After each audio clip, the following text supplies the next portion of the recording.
because you have the equipment doesn't mean you're equipped. And Mm. I would say my encouragement to everyone that is leading in any kind of way is you have the equipment. God has given you everything that you need to do the role that He's giving you, He's called you into. It is something that God has called me to do in this season of my life, but it's not my identity. And I think Sabbath helps me to remember that because my to-do list, I could work 24/7 on my to-do list if I wanted to, but Sabbath gives me a break from that and reminds me that this is ultimately God's church and His people.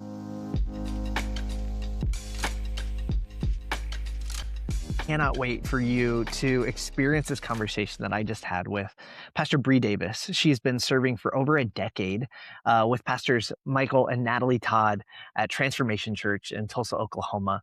She's an incredible chief of staff. She leads people. She leads strategy. She helps in the integration of innovation while at the same time really going deep with their strategy to help disciple people there in Tulsa. So it is an incredible conversation. We've talked about rapid growth. We talk about discipleship. You're not going to want to miss this. There's so much to learn from our friend, Pastor Brie Davis. Take a look. Brie, thank you so much for having a conversation with me today. I'm so excited just for other people to learn from you. I know I've learned a ton. We've had so many years getting to serve together in strategic rooms, lots of whiteboards, Yes. throwing markers at each other and away when they run out. But I cannot wait to share your wisdom with people. And I know one of the first uh, things that comes to mind when I think about uh, really you and your leadership at Transformation Church is the growth. Everybody Mm. knows, like you guys, it seems like it was overnight. I know you probably have stories behind the scenes of Uh, it was not overnight. But what did you learn in that rapid growth season? And what's really important for us to know about ensuring that that growth doesn't outpace that health? Yeah. Well, first, I want to say thank you so much for having me. I'm honored to be here, Philip. We at Transformation Church love Focus 412. You guys have helped us create strategy and really pivotal moments of our ministry. Just like you said, yes, we did experience rapid growth Yeah, here at yeah. Transformation Church. And I would say that it did honestly feel a little overnight. It really actually did. Just because we essentially had a clip from a sermon go viral. And when that clip went viral, it just kind of, in a matter of 6 months, we saw just incredible growth within our ministry in 2017 going into 2018. And we did not expect that. We were not ready for that. Our systems were not scalable. I mean, it was very much so a shock. And so it did feel overnight. And I think when you ask the question about, just making sure that the growth doesn't outpace health, I would say hindsight 2020. Now that was in 2017, so almost 10 years ago that took place. We did not know how to do that, honestly. At the time, we did not know how to make sure that organizational health wasn't ignored or kind of put to the side burner with the growth because growth brings its own needs. And so when things start growing and more people start coming to your church, organizational health is good, but you don't have much margin to like make that happen at the same time that you're making sure you got Right, enough chairs out and enough people in the right. park to help and all the things. And so I'd say hindsight 2020, we did not necessarily do it as perfectly as we could. But what I believe in our organization, that I love about how we lead and how we do things here at TC is that we fail forward. And so anytime that we have noticed, oh, we could have done that better, we are always trying to make it better as we move forward. And so there were times and seasons while we were growing where organizational health was honestly on a decline. And we called people like Focus 412 to come help us, or we did a strat op with another third party person to come in and help us. Right. We would make sure we're sitting down as a leadership team yearly and talking about, how is this going? Do we like the way that this is going? We would do staff surveys. There were certain things that we did to try to fail forward instead of trying to get it perfectly as we went. Because when you think about it, every day that we're in, we've never been in before.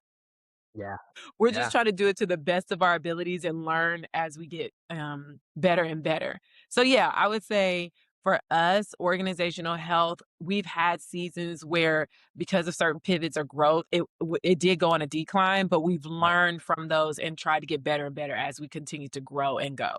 So good. All right. Things I'm hearing is fail forward.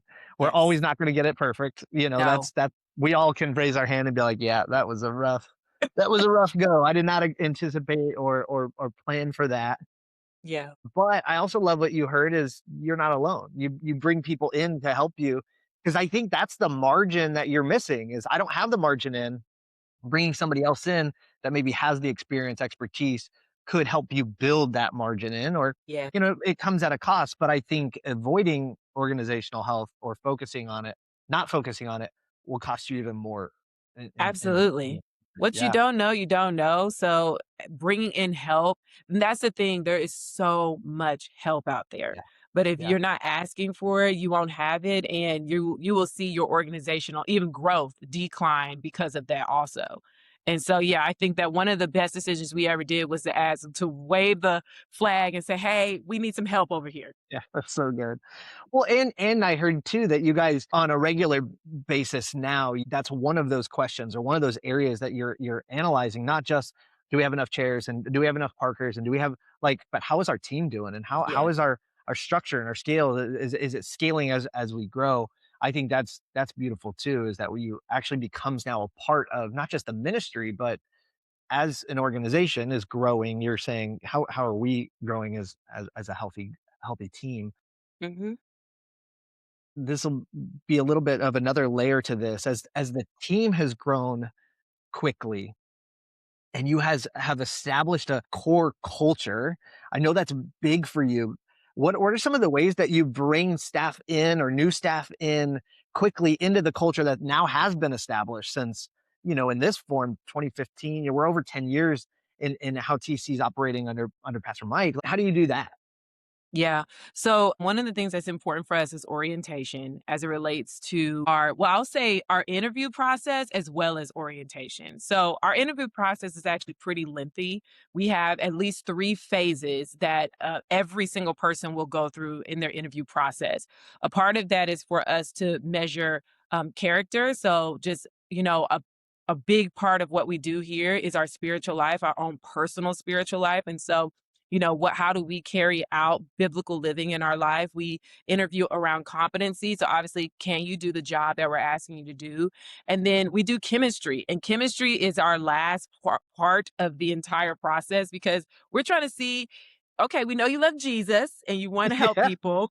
you We can do know the you can do the job. job, but do you fit within our culture? And that is a huge thing for us because our culture is the priority. And Right. so, and it just infiltrates everything that we do and how we do what we do. And so, typically, we have people that learn about our church because they are people that are watching online or whatever the case may be, and then they apply for a job. Being in the audience of Transformation Church, which we consider being at the restaurant, is different than being in the kitchen. And Sure. so we want to make Sure. sure when people decide they want to join the kitchen staff, that they understand behind the scenes, there is a culture that we also have. And so I think the interview process is a huge part of that. We have, when it comes to our final phase in the interview process, we do have one or two of our executive team members in there just to be able to talk more about culture also. And then once they are here and they've accepted the job and have started, we start with our orientation, which includes talking about our entire history. Our history is very important for us. It is a more memorial and honor for us towards what God has done even before Pastor Mike became our pastor. So we do history. Occasionally, we will take new staff members on a history tour with our founding pastor to just show them kind of where our church started, where the vision started, and all that. And then within that orientation, which is the first week that they are here at TC, they're learning about the culture of Transformation Church before they actually get into their actual role here. And so, and we've vacillated on whether or not we want to make that even longer of a process or, how we want to do that because culture is just, it is priority for us. And so I think between that and then every single week we have our staff meeting where we're teaching on culture also. So that's a part of us trying to make sure that that culture stays a priority. Yeah, that's so good. For all those listening, of course, we caught up a little bit beforehand, so you guys don't get that bonus material. But we were talking about how like you're giving more and more things away to more and more leaders. That culture is what allows that to happen. They do it with the spirit of the house versus just the way they think they should do it or the way they saw it somewhere else or something like Hmm. that. So I think you're right. That double, triple down on culture. I don't think you ever would look and be like that wasn't a worthy investment, because the more they can carry that heart, the better they are representing you and what you guys are about and in Yes. environments that you'll probably never touch either, which is wild. At some point, smaller churches are probably thinking like, I got my hands around it all. That's the challenge of scale is to say, how Yes. can I take my hands off and it still feel like us? Yeah. But Yeah. I It's love how true. intentional from the beginning you are. Go ahead. It is true, and I think for us, one of the things that I try to remind myself on a regular basis is, um, we used to be a smaller church, and so we used to be those that were, our, head leaders. They used to be involved in the weeds of everything. That's not position anymore just because of how much we have grown. And so really the people that have the most influence within our culture are our managers, are the people that are leading the people that are on our teams and leading our servant leaders, our volunteers here. And so that is a part of our plan even for this year is to do some more intentional pouring into our managers because a part of that is our culture. They are the ones that are going to hold people accountable to that culture. We do not see everything like we used to see everything. And that sucks sometimes. And also that's growth. That's what happens with growth. So yeah, that's culture is just our priority. That's so good. Well, I know you guys are innovative, you're creative. It's really one of the things that you're known for. So, in an environment that's full of these great ideas, especially as being chief of staff, Yes. you're making vision reality. How do you prioritize what gets a yes and what gets a not yet so that the team stays focused on what really matters most? Yeah, so we are swarming with vision and ideas around here. I mean, we never lack that in any kind of way. My whole job is to try to make strategy out of that vision. And so for me, one of the things that's important is to hear the vision out completely. And so to really hear what's the idea? What are we thinking? And hear it out and give it enough room and space to really breathe before saying what we can or cannot do or suggesting what we can or cannot do. I think that that's one of the things that, especially someone in my position, you're usually more structured, more organized, planner, all those different things. I am that. I am she Yes. at all times. So one of the things I've had to grow in over these last, however long in my position is really just giving space for the vision to breathe. Let's think about it. Let's pray through it. Let's give it some margin first before we try to put limits on it. And Yeah. then after we're able to really kind of receive what that vision is or what the idea is, pray through it, especially for us, is then we're going to talk about what resources do we have to actually make that happen. And resources for us are going to be people first. Like, do we have the proper people to actually make that vision come to play? Okay. Yeah. If that means that we have to bring in a contractor, what does that cost us in our budget? What does it cost us in our team allocation of their work? All those different things.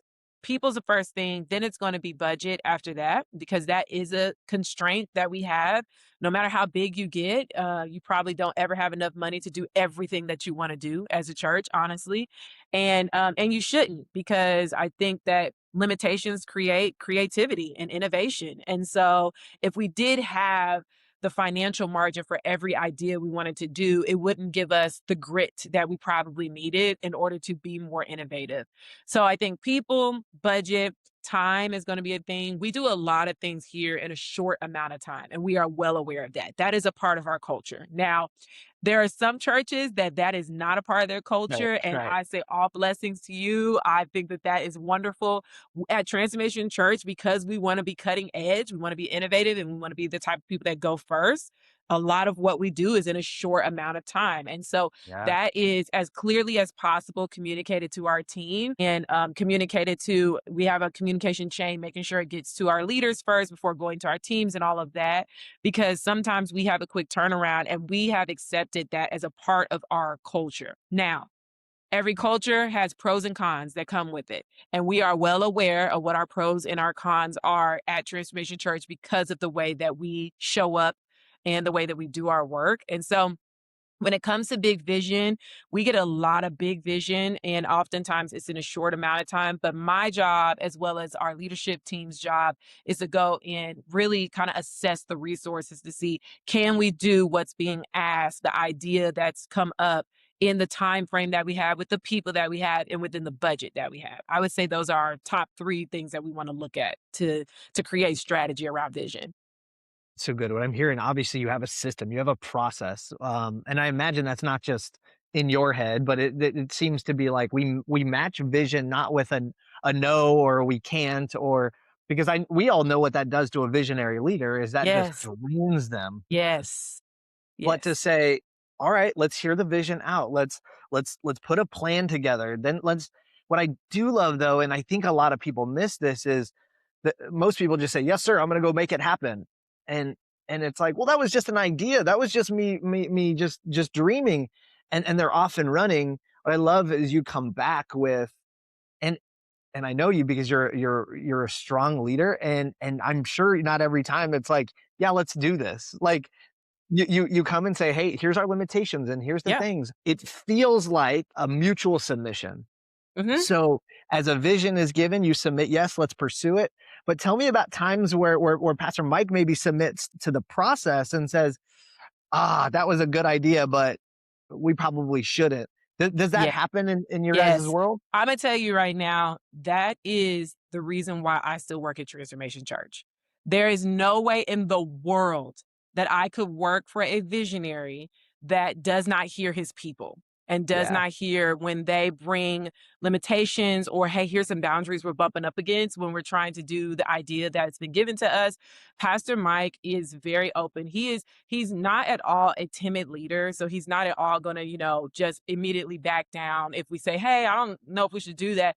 But he is a lot, very much so, margin for conversations around what we need to have conversations around. And again, I wouldn't work here if I could if I could not say, especially in my role, come back and say, "Hey, here's I think what the pros and cons are." Sometimes I even have to bring back, "Hey, okay, so this is what's being asked of the team now, but the last time this is what was asked, and I'm telling you we can't do both of those. So can you let us know which one is a priority? Which one can, if we only had to choose one, what's the one that we can choose because we just don't have the resources to make both happen?" And so there have been, I mean, 100% times that I've disagreed on vision and still we made it happen because everybody has an opinion about something. yeah, And there's been 100% times where I have brought it, "Hey, I don't think we can do that or we should do that," whether that is a resource thing, a spiritual thing, whatever the case may be. And Pastor Mike has decided, okay, we won't do that or we won't do it in that kind of way. So he is a very generous leader when it comes to bring me back feedback, bring me back what your thoughts are. And that is a huge thing, especially for our leadership team, to bring those things to him. Because when we are yes men and women, everybody suffers. And yeah. so I'm so grateful that a part of our culture here is that we can come back and have discussions around things before we just green light them or make them happen. That is one of the best things about Pastor Mike's leadership, honestly. Well, and I would say that it's a testament to yours as well, definitely to even say as vocally as you are, like, I wouldn't be here if I didn't have that. I felt that same I feel that same sense with Phil and leading up Mhm. underneath him for so many years, it was I was never like, "That's not allowed to be talked about." Uh, Yes. Yeah. one thing I tell our team is there's 2 verses, Philippians 4:4, "Rejoice in the Lord always." Again, I say rejoice. And then Philippians 4:6, in all things, in prayer and supplication, make your requests be known to God.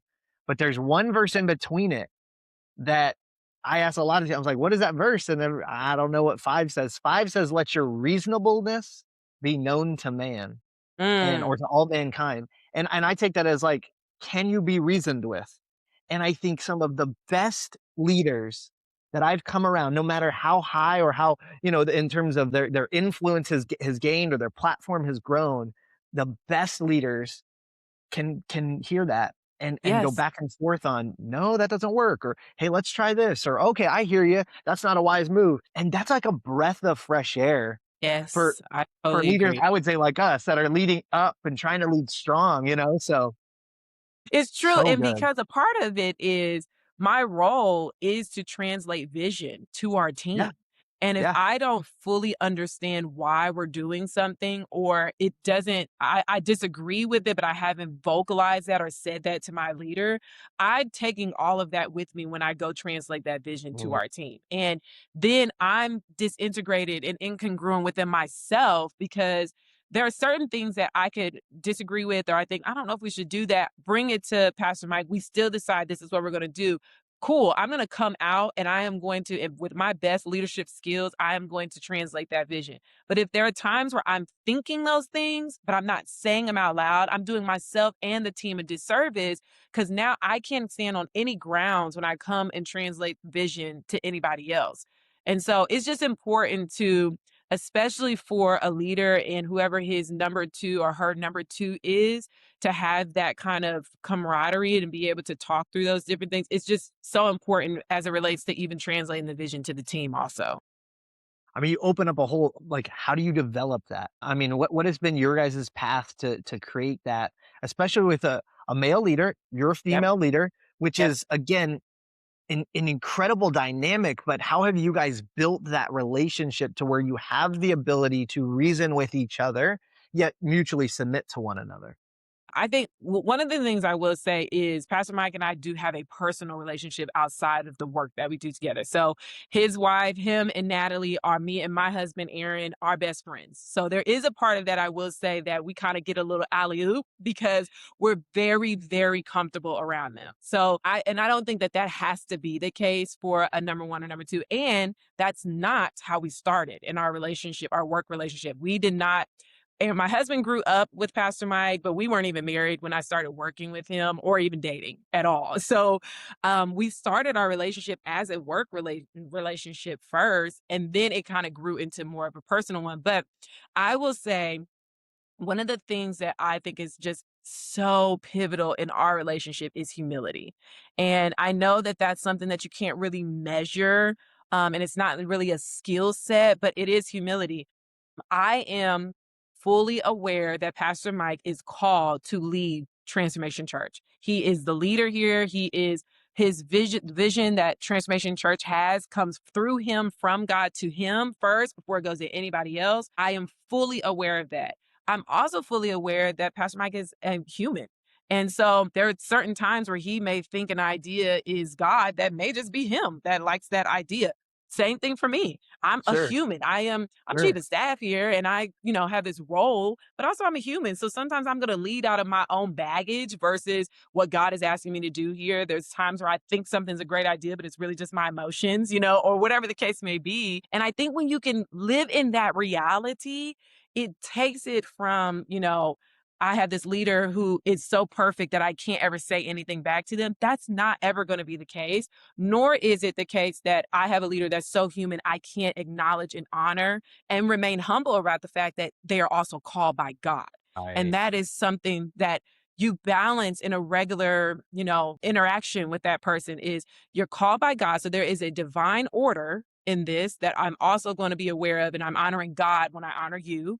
And also God chose broken people, broken vessels to lead his ministry and his churches. And I'm also going to make margin for that too. So the scripture that says make room for one another faults, we have to do that for one another. Good. And we just have a very, very honest relationship. And that's what I would say is probably what has helped us throughout the years is just very honest. We can be honest with one another, disagree with one another, and still know at the end of the day we love one another and love working with one another too. So I do think that that is something that can be cultivated even if someone doesn't have a personal relationship outside of their work as deeply as we all Right. do, the four of us have. But I do think that it's the balance, it's humility. It's all humility. what an honor to be called by God when none of us deserved the roles that we have, you know? Right. Well, I love that. It's just that foundation of humility, which just allows you guys to be open to each other and open for each other to know your strengths, to know your weaknesses, to know your Yes. preferences, and then also just this is I don't want to fast forward any of this. It takes time to Yes, build that. absolutely. But it takes 2 to play, and that's what I would say that to anybody that's listening, like, you can only control your part of it, but lean Yeah. in, make yourself available, humble yourself. I just had one of our team members and I were just talking yesterday, and he mentioned, like, it kind of goes back to that culture concept that we are talking about is I might have certain level of competency, but I'm never going to have the full competency. But if I have the culture, I carry the heart of the organization. I can represent the organization. I think the same thing true with our leaders is I may not know what my leader's always thinking, but Yes. if I know the heart of my leader, I can Yes. represent them, and I can align with them. And I think that's for those that I'm looking at that I've had the privilege of following and has been the most successful are those that have let me into their heart. Like, let me understand your heart and how your heart beats. Yes. And that just opens so many doors in so many ways. So that's so Absolutely, I good. agree. So good. Okay, so it's no secret that transformation, you guys have a significant digital reach.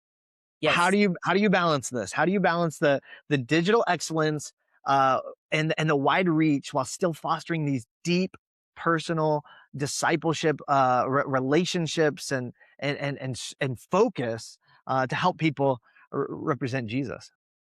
For us, okay, so I think a dilemma in the church, capital C church, is that we typically think that we must be all to everyone. For Okay. us, it is so important for us to remember that some water, some plant, but God provides the increase. And so Yeah. we are aware of what our lane is at Transformation Church. We are evangelistic in nature. We know that. We know that we are evangelistic in nature. We know that we're going to get new believers. We're going to get people that are lost or don't have relationship with God because we intentionally try to stay culturally relevant, which is a part of our vision to represent God. Is so we can attract those individuals also. So we understand we're evangelistic in nature.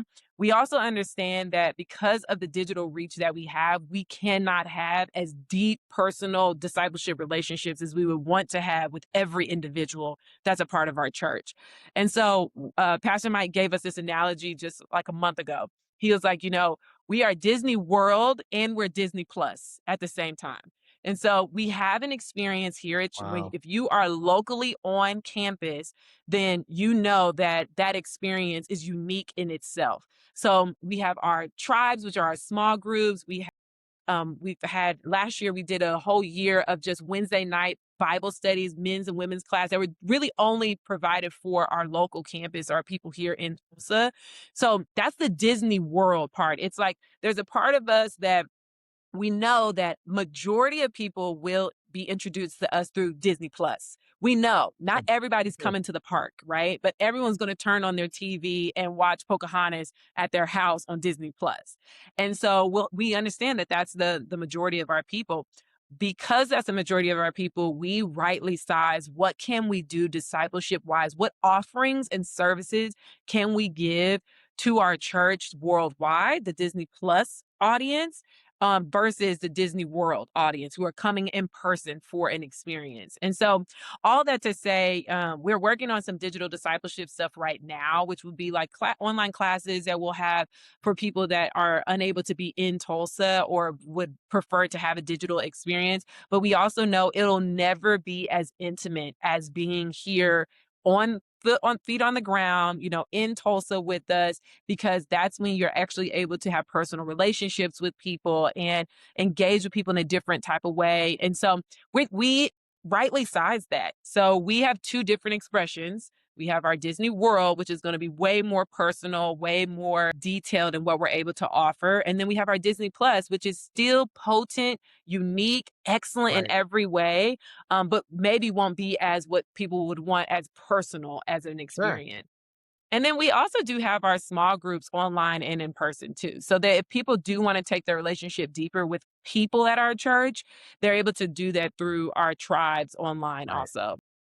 I love those. You've made a distinction. Like, well, I think that's where, and you started it with this, is you've made the hard but strong, clear decision to say these are distinct environments versus trying to be like, well, they're kind of the same and they kind of do the same, but they're very different. Like, what was that? What was that immediate? Was that over time? Like, what was that over time. process to really define, like, we can't keep calling Yes. this the same thing if they're not the same thing? It was over time for sure because, at one point we wanted to be able to, have some symmetry between what we offer in person versus what we offer online. And we just realized once you start doing research, once you start doing your resource allocation, you realize, okay, I don't know how many people we would need if we needed a prayer team for every person that would want prayer on the global Right. 10,000 to 30,000 devices every single Sunday that are tuning into our Sunday morning service. There's no way in the world that we right now anyway. Now, eventually down the line could we give a personalized, individualized experience to every single one of those people with the current resources that we have. So, it was a tough decision because over time we just realized, you know, we're not supposed to do everything as a church. We just that's not and we tell everybody that watches online and participates online, go to a physical church. Go to a physical church because we do believe that you should not forsake the gathering of believers. We do believe you need to be at a church.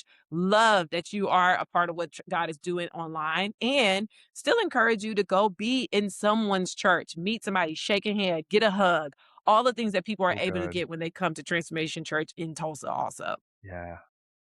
I just wanna commend you guys. It just sounds like you guys are making the hard decisions, but they're the right decisions to help give you that vision and that direction to go forward. As everybody probably knows, it's not easy, but once you make it, now you have clarity going forward, and it unites people together too. Okay, so I've got personal 2 personal questions. Okay. Here we go. What mindset shift or leadership habit has been most important in helping you lead sustainably at such a high level with a high responsibility, chief of staff over everybody, everything? What has that been for you? Number 1, hands down, is Sabbath. Sabbath Okay. is the number one thing for me. I started practicing Sabbath maybe a couple years into working at the church, and at the time, I was, um, I was still Pastor Mike's number 2, but he was executive pastor, not lead pastor. And so, as he grew in leadership, so did I. And Sabbath has been that just pillar in my relationship with God and in my work here professionally to remind myself that as deep and heavy as work as I do here, it is not my identity. It is something Right. that God has called me to do in this season of my life, but it's not my identity. And I think Sabbath helps me to remember that because my to-do list, I could work 24/7 on my to-do list if I wanted to, but Sure. Sabbath gives me a break from that and reminds me that this is ultimately God's church and his people, and just reminds me to rest my body, my brain, spiritually, all the things. So, I would say Sabbath is the number one thing that I harp on it around here. Everybody knows I am the Sabbath queen around here. So good. Well, and if anybody deserves it, it's definitely my pastor, Pastor Louis, like, we do a Sabbath Sundays every year in the fall, Mm, which is, again, strategically crazy. You would never yes. Sabbath 2 weekends in a row when everybody gets back to church, but the philosophy behind it, and I've never pieced this together, and he said that Adam and Eve's first day was was Sabbath, and Yeah. so they worked from Sabbath. They didn't Yes. work for Sabbath, and I was like, oh man, that's so powerful. Like, it's him who's doing the work. We're coming alongside of him. So that's It's so true. oh yeah, And I feel it.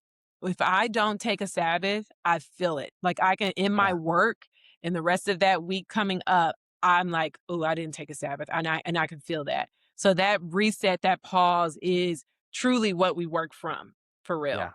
so good. But Focus 412, one of our values is we work relationally, and we know that the best development happens in context of relationship.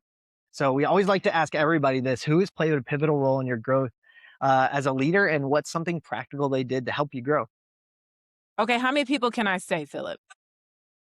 Well, hey, time is yours. Let's go. You know, You're like at the Oscars, just reading your thank you list. yes.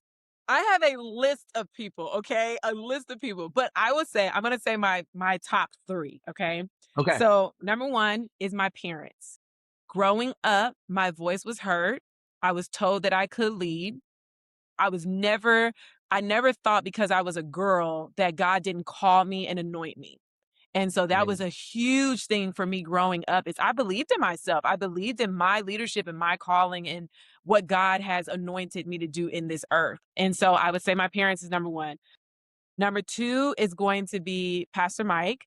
Pastor Mike believed in me in a role that there was no one around where we saw a woman in this role. No one. Matter of fact, we would go to church conferences together and people thought I was Pastor Mike's secretary. And I or him would have to correct them to say, no, she's my number 2. And back then my title wasn't chief of staff. I had multiple titles Right. throughout the years, but all of those things. But I would say that. And for me, one of the things that was important that I knew I could not hold this role is if I enabled or didn't hold people accountable to their work because I'm such naturally a people pleaser. And he challenged me with that big time. As a matter of fact, before I got my job, he said, I do not know if you can do this job. I would give you this job, but I don't know if you can do it because I don't know if you'll hold people accountable or not. And that now is like a very big muscle of mine. Like, I don't fear that. That's not anything that I have an issue with anymore. And it really has Good. stretched my leadership because if not, I would people please and I would take on other people's work to try to save them. And that changed for me. And then I'd say my last person is my husband. And my husband he's not the type of person that's interested in being in front at all. And he's married to a woman who is. So he's not at all. He's more of a background buddy in all the ways. But knowing that I have a safe place to go to every day where I'm not asked to be the leader and to take the lead, and I'm loved, even if I don't have the best idea or know which direction we Right. should go or whatever, I think that that has secured me in my leadership also. So, not necessarily that everything that I was given from those 3 groups of people were direct leadership development, but they all have impacted me in a way that has impacted my leadership, honestly. So strong because it does. It takes it. It's an ecosystem. It's a family, and that's why we talk about the Big C Church being a family, and we're lifting each other up. We're encouraging Yeah. each other. It's so good. I'm so excited that you're surrounded by so many people that are not. I mean, it's so easy for me. Again, I'm coming in later into your career, into your maturity to see the level of leadership you have. But what a gift to have people along the way see it in you, call it out. It's it's such a powerful thing. And you've become an incredible gift to the Big C Church. So thank you Oh, for taking time and thanks. investing in us and giving us some zingers too. Like I'm challenged. Okay, I gotta flex some muscles. I'm a little bit of a people pleaser, so yeah. Okay. Any last words that you would wrap, words of encouragement, anybody out there listening, that would just you think could help them as they go on their journey this week in leadership? Yeah, I think Pastor Mike said something the other day. He said just because you have the equipment doesn't mean you're equipped. And I would say my encouragement to everyone that is leading in any kind of way is you have the equipment. God has given you everything that you need to do the role that He's given you, He's called you into. And also get equipped. Just like when we had to pick up the phone and call Focus 412 and say, will you help us with what we have going on here? Get equipped, meaning like reach out to somebody, get some help. Don't do it alone. No, God doesn't award us, give us a bigger mansion in heaven if we do something solo. Everything is communal, everything is about community. Our own God is in community within the Trinity. And so don't try to do it alone. Pull in everybody you need, like you said, the ecosystem in order to feel supported in what God's called you to do. You have the equipment, you still have to be equipped though.